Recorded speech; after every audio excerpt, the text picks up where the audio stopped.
Kisah Resi Drona, antara dendam dan balas budi. Sobat semua, ini adalah salah satu kisah paling kompleks dan tragis dalam Mahabharata. Resi Drona adalah figur sentral yang dihormati sebagai mahaguru ilmu perang. Namun hidupnya diwarnai oleh kemiskinan, dendam, kasih sayang yang buta, dan dilema moral yang mendalam. Ia adalah guru yang mendidik 105 pangeran, 100 Kurawa, dan 5 Pandawa menjadi kesatria tangguh. Namun takdir menempatkannya di pihak yang salah dalam perang besar Bharatayuddha.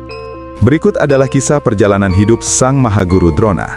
Jangan lupa subscribe, like, dan komentarnya, agar saya dapat lebih termotivasi membuat kisah-kisah sejenis yang lebih menarik dan lebih baik lagi. Saya doakan sobat-sobat semua sehat dan sukses selalu. Selamat menyaksikan.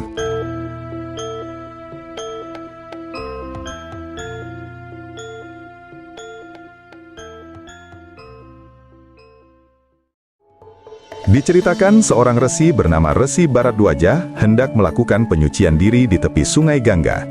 Ia melihat bidadari surgawi atau apsara bernama Gritachi yang sedang mandi. Kecantikan bidadari itu membuat sang resi terpesona, hingga benih kehidupannya keluar secara tidak sengaja. Sebagai seorang resi agung, Bharadwaja menyadari bahwa benihnya memiliki potensi kekuatan yang besar dan tidak boleh disia-siakan. Ia kemudian menampung benih tersebut ke dalam sebuah wadah yang ada di dekatnya. Wadah digambarkan sebagai tempayan tanah liat atau wadah kayu yang digunakan dalam ritual. Dalam bahasa Sanskerta disebut drona atau kadang disebut kumbha. Embrio itu tumbuh di dalam wadah tersebut, bukan di dalam rahim seorang ibu. Ketika sudah cukup umur, bayi itu lahir dari wadah tersebut. Karena itulah anak tersebut diberi nama Drona, yang secara harfiah berarti lahir dari tempayan atau wadah. Ia juga kadang dikenal dengan nama Kumbayana. Kisah kelahiran ini menambah aura keramat pada sosok Drona, seorang Brahmana yang kemudian justru hidup sebagai kesatria dan panglima perang yang ditakuti. Dahulu, ketika masih kanak-kanak, Drona atau Kumbayana mempunyai seorang sahabat yang sangat dekat, bernama Sucitra, putra Raja Pancala. Sedari kecil, ia dan sahabatnya itu bersama-sama menimba ilmu dari mendiang ayahnya sendiri, Resi Bharadwaja, hingga mereka sudah seperti saudara kandung. Saking akrabnya mereka, bahkan Sucitra pernah bersumpah bahwa jika kelak ia menjadi raja di Pancala menggantikan ayahnya, ia akan tetap memperlakukan Drona bagai saudaranya sendiri. Selang beberapa tahun kemudian, kedua sahabat itu berpisah. Sucitra telah pulang ke Pancala dan menjadi raja di sana. Namanya pun berganti menjadi Raja Drupada. Sedangkan Drona tetap menetap di kampung halamannya hingga ayahnya meninggal. Setelah menyelesaikan pendidikannya, termasuk belajar ilmu senjata dari Resi Parasurama, Drona menikah dengan Kripi dan mempunyai anak bernama Aswatthama. Dalam versi Mahabharata, Dewi Krepi adalah saudara perempuan dari Resi Krepa, salah satu guru para Pandawa dan Kurawa di Istana Hastina. Sedangkan dalam pewayangan Jawa, Dewi Krepi adalah putri Prabu Purung Aji dari Kerajaan Tempuru, atau dalam versi lain disebut Dewi Wilutama, seorang bidadari yang dikutuk atau berubah wujud menjadi kuda. Dalam tradisi wayang Jawa, Aswatthama sering digambarkan memiliki keunikan fisik, seperti rambut yang menyerupai bulu tengkuk kuda, atau bahkan telapak kaki yang berbentuk seperti kuku kuda. Hal ini berkaitan dengan kisah saat ibunya Dewi Krepi atau Wilutama berubah wujud menjadi kuda sembrani, atau kuda terbang. Dikisahkan bahwa saat mengandung atau saat membantu Bambang Kumbayana atau Drona menyeberangi samudra, sang ibu sedang dalam wujud kuda. Karena pengaruh tersebut, Aswatthama lahir dengan beberapa ciri fisik kuda dan memiliki kesaktian yang luar biasa sejak bayi. Drona hidup sebagai Brahmana yang sangat miskin. Ia terlalu gengsi untuk meminta-minta. Suatu hari, terjadi peristiwa yang menghancurkan hatinya. Anak-anak tetangga sedang minum susu. Aswatthama kecil menangis meminta susu juga. Karena tak punya uang, Kripi mencampur tepung beras dengan air agar terlihat putih seperti susu, lalu memberikannya pada Aswatthama. Aswatthama yang polos meminumnya dengan girang, mengira itu susu asli, sementara teman-temannya menertawakannya. Melihat anaknya dihina karena kemiskinan, Drona teringat pada janji sahabat karibnya dahulu ketika masih sama-sama menimba ilmu. Sucitra, yang kini telah berganti nama menjadi Raja Drupada. Sucitra pernah bersumpah akan tetap menganggap Dorna layaknya saudara sendiri jika telah menjadi raja. Drona pergi ke istana Pancala penuh harapan. Ia menemui Raja Drupada di Balai Rum dan menyapanya sebagai sahabat. Namun Drupada yang kini berkuasa dan kaya raya merasa terhina disapa demikian oleh seorang Brahmana miskin berpakaian compang-camping. Drupada berkata dengan angkuh, "Berani sekali kau mengaku sahabatku. Persahabatan hanya bisa terjadi di antara mereka yang setara, raja dengan raja, orang kaya dengan orang kaya. Seorang pengemis sepertimu tidak pantas bersahabat denganku. Pergilah, aku akan memberimu sedekah jika kau mau, tapi jangan mengaku sebagai temanku." Diusir di depan umum, harga diri Drona hancur lebur. Di saat itulah, di dalam hatinya membara api dendam. Ia bersumpah, "Drupada, suatu hari nanti, aku akan menciptakan murid-murid yang akan menyeretmu ke hadapanku dan meruntuhkan kesombonganmu." Drona berkelana hingga tiba di Hastinapura. Suatu hari, ia melihat para pangeran Kurawa dan Pandawa yang masih kecil sedang kebingungan karena bola permainan mereka jatuh ke dalam sumur kering. Drona mendekat.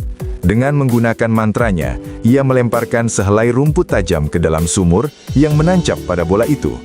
Kemudian ia melempar rumput kedua yang menancap pada rumput pertama, dan seterusnya hingga membentuk rantai. Ia menarik bola itu keluar. Para pangeran takjub dan melaporkannya pada Bhisma yang agung. Bhisma segera mengenali bahwa ini pasti Drona yang legendaris. Bhisma pun mengangkat Drona menjadi mahaguru kerajaan untuk melatih para pangeran dalam ilmu perang dan persenjataan. Drona mendidik 100 Kurawa dan 5 Pandawa dengan sangat keras. Namun ia melihat potensi luar biasa pada Arjuna. Drona memberikan ilmu rahasia senjata kepada Arjuna dengan harapan kelak Arjunalah yang mampu mengalahkan Drupada. Karena Drona tahu, Drupada adalah raja yang sangat sakti. Setelah masa pendidikan selesai, sudah menjadi tradisi bagi murid untuk memberikan persembahan kepada gurunya, Guru Daksina. Drona menolak harta atau emas. Ia hanya meminta satu hal, "Tangkap Raja Drupada dari Pancala dan bawalah dia ke hadapanku sebagai tawanan." Rombongan Kurawa yang dipimpin oleh Duryudana dan Karna berangkat lebih dulu untuk menyerang Pancala. Mereka ingin menunjukkan kehebatan mereka, namun mereka meremehkan kekuatan militer Drupada. Pasukan Kurawa berhasil dipukul mundur dan menderita kekalahan memalukan oleh pasukan gajah dan pemanah Pancala. Setelah Kurawa gagal, Pandawa maju. Arjuna meminta saudara-saudaranya untuk berjaga di sayap, sementara ia sendiri memimpin serangan ke pusat pertahanan. Dengan kemahiran memanahnya, Arjuna menghancurkan kereta perang Drupada.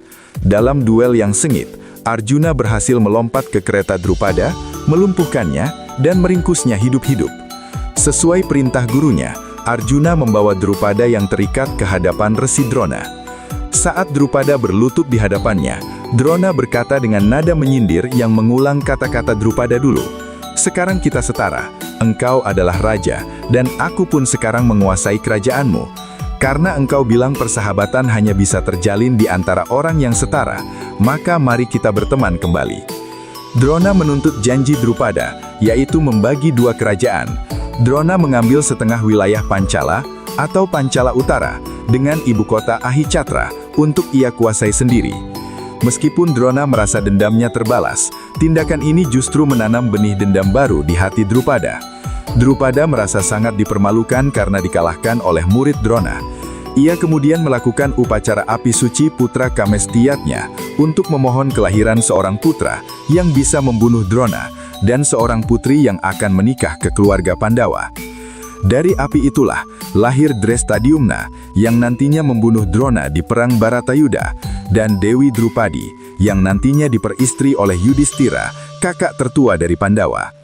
Drona mengajar semua pangeran dengan tekun, namun ia segera melihat bakat luar biasa pada Arjuna. Drona sangat menyayangi Arjuna dan berjanji akan menjadikannya pemanah terhebat di dunia. Karena janjinya pada Arjuna ini, Drona melakukan tindakan yang dianggap sebagai noda hitam dalam karirnya sebagai guru. Ekalaya, seorang pangeran dari suku Nishada atau para pemburu di hutan, ingin berguru pada Drona. Drona menolaknya, alasannya karena ia bukan kesatria, tapi sebenarnya Drona khawatir Ekalaya akan menyaingi Arjuna. Ekalaya belajar sendiri di hutan dengan memuja patung tanah liat Drona hingga menjadi pemanah yang sangat hebat, bahkan melampaui Arjuna. Ketika Drona mengetahui hal ini, ia menagih guru daksina atau persembahan untuk guru dari Ekalaya. Dengan kejam, Drona meminta ibu jari tangan kanan Ekalaya. Ekalaya yang berbakti memotongnya, dan karirnya sebagai pemanah terhebat pun berakhir demi memastikan Arjuna tetap nomor 1. Ekalaya kehilangan kemampuannya untuk memanah dengan sempurna selamanya. Tindakan Drona terhadap Ekalaya dianggap sebagai salah satu noda hitam dalam dharma seorang guru. Tindakan yang tidak adil dan diskriminatif ini membawa karma yang berat bagi Drona. Meskipun Drona adalah guru yang agung, sejarah selalu mencatat namanya berjampingan dengan kisah pencurian bakat Ekalaya. Ini adalah karma dalam bentuk reputasi yang cacat selamanya. Disebutkan bahwa Ekalaya berlahir kembali sebagai bagian dari Drestajumena, putra Drupada, agar ia bisa membalaskan dendam atas ketidakadilan yang ia terima dari Drona di masa lalu. Dengan cara ini, karma Drona terpenuhi secara sempurna. Dalam perang Baratayuda, Drona tewas di tangan seseorang yang membawa energi dari orang-orang yang pernah ia sakiti. Ketika perang besar pecah, Drona berada dalam dilema besar. Hatinya bersama Pandawa yang menegakkan dharma dan murid kesayangannya, Arjuna. Namun, tubuhnya terikat pada tahta Hastinapura. Ia telah makan garam atau gaji dan fasilitas dari Drestarata dan Duryudana selama bertahun-tahun untuk menghidupi anak istrinya. Sebagai kewajiban moral atas utang budi itu, Drona bertempur di pihak Kurawa. Setelah Bhisma tumbang pada hari ke-10, Drona diangkat menjadi panglima tertinggi pasukan Kurawa. Di bawah komandonya, perang menjadi sangat brutal. Drona yang sudah tua berubah menjadi mesin pembunuh yang tak terhentikan. Ia menguasai senjata-senjata dewata atau astara yang membuat pasukan Pandawa kocar-kacir. Bahkan Arjuna pun kesulitan menghadapinya karena rasa hormat pada gurunya. Sri Kresna menyadari bahwa selama Drona memegang senjata dan memiliki semangat tempur, Pandawa tidak akan bisa menang. Drona hampir abadi di medan perang.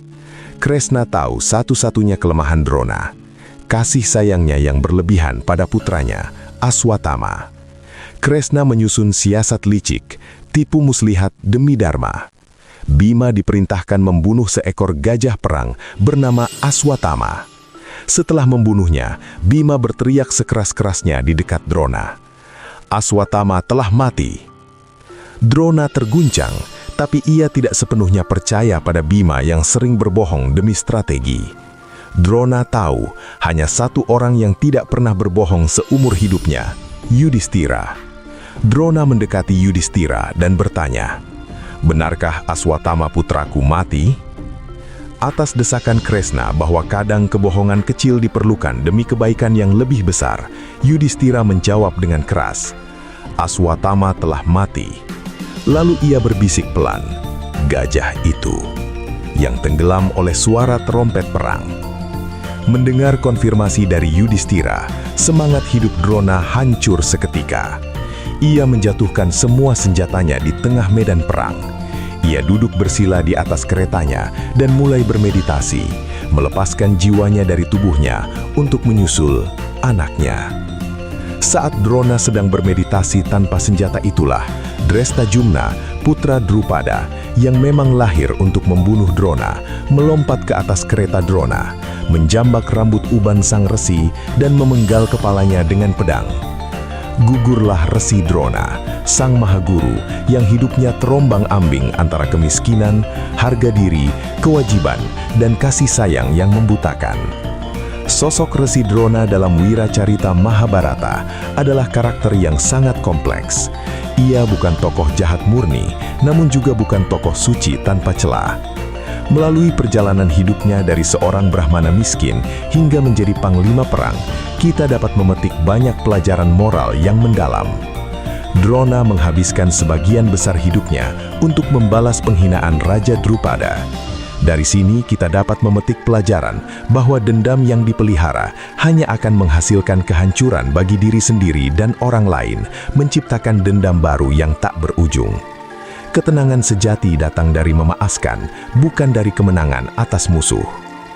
Ketidakadilan Drona pada Akayu adalah pengingat keras tentang pentingnya objektivitas. Seorang pemimpin atau pendidik harus bertindak adil. Memihak satu individu atau kelompok dengan cara menjatuhkan bakat orang lain adalah pelanggaran etika yang kelak akan membawa konsekuensi buruk.